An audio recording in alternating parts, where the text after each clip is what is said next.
In the chill of winter, warmth came not from the weather, but from the shared laughter, family dinners, and soft goodnights. What started as a gentle yes in October didn't lead to a dramatic change, and that's what made it so special. DNB remained who they were, light, steady, open-hearted. Their love continued to grow in the quiet moments, in shared playlists, in late-night talks, and in how they faced even small misunderstandings with calm honesty. They never ended a day upset. What they had felt rare yet easy. As the year came to a close, B made a decision she would spend the holidays in Japan. She wanted to end 2024 and start 2025 beside D. Of course, D picked B at the airport, holding dango, a traditional Japanese sweet rice dumpling, one of B's favorites.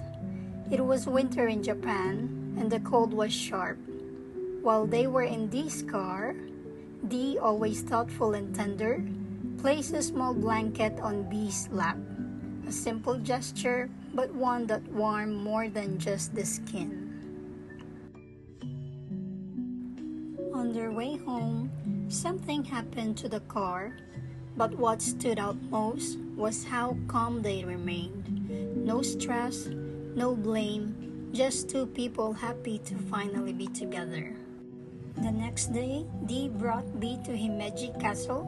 They explored the grounds and strolled through Miyuki Street shopping district before grabbing lunch together. Later, D brought B to a Japanese grocery near her home, where B happily filled the basket with her favorite snacks and drinks. The day after, they visited a local market to shop for their New Year's Eve dinner. B was thrilled to see how affordable the seafood was and enjoyed checking every aisle like it was a new adventure. After the grocery run, they reunited with Kenji and Haru, D's brother and nephew, ready to ring in the New Year's as family. B also came bearing gifts, pasalubong from the Philippines for D and her family. There was a toy for Aika, snacks for Haru, and even local liquor like Emperador and Gin, so Kenji could get a taste of B's homeland.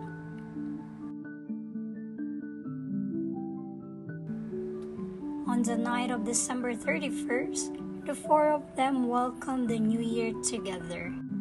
There were no fireworks, just twinkling city lights from the window, simple home-cooked dishes, lovingly prepared by D and B, and laughter in two languages blending into one melody. B even tried her hand at Portuguese. Feliz Ano Novo, she said, careful and smiling. It was enough to earn applause from Kenji and a burst of laughter from Haru. D looked at B, heart full. It's perfect, B. Everything about you is. Then on January 1st, they stayed in, cozy and close, watching Netflix at home. The next day, they went on a road trip to Kasaishi and ended up Takasago Beach in Hyogo. Whenever D saw a tree, she'd say they should hug it. It was a belief rooted in reconnecting with nature and grounding yourself in the present. B, smiling, followed D's lead and hugged one too. The first few days of January brought more memories. After saying goodbye to Kenji and Haru in Nagoya, D and B took a few days just for themselves in Osaka. The hotel was small and close to the airport, but it didn't matter. All they needed was each other. They explored cafes, tried new food, and wandered through unfamiliar streets. D toured B around, bringing her to a quiet beach where the two watched the sun melt into the sea, the sky painted in deep oranges and soft purples. Time slowed as they sat side by side, waves gently crushing, fingers lightly brushing. Later that evening, they rode a Ferris wheel overlooking the city at night. As they reached the top, the lights below shimmered like stars and everything felt still, magical. "I want to freeze this moment," Dee whispered. "Keep it somewhere no one can take it away." Bee gently took her hand. "Then let's make it part of our history, because I'll never forget it."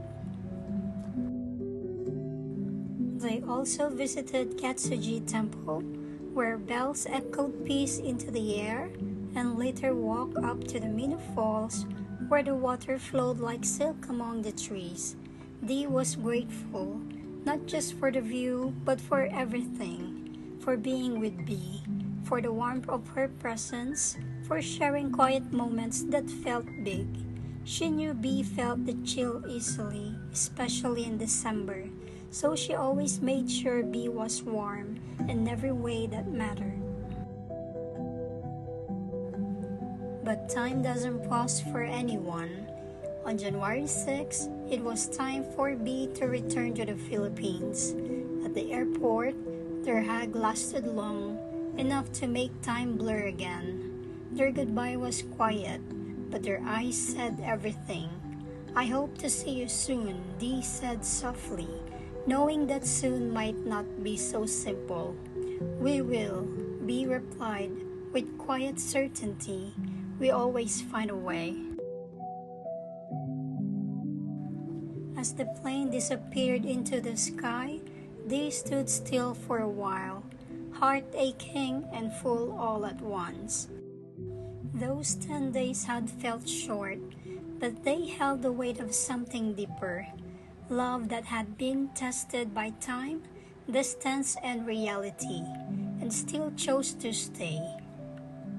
The year turned, the calendars flipped, but something stayed the same. They were each other's home, and that kind of love, the quiet, patient kind, was the kind that would last.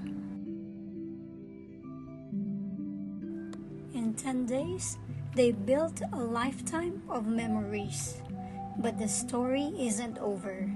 Stay with us. Chapter 6 will explore the space between partings and reunions, and the quiet strength it takes to love across time zones.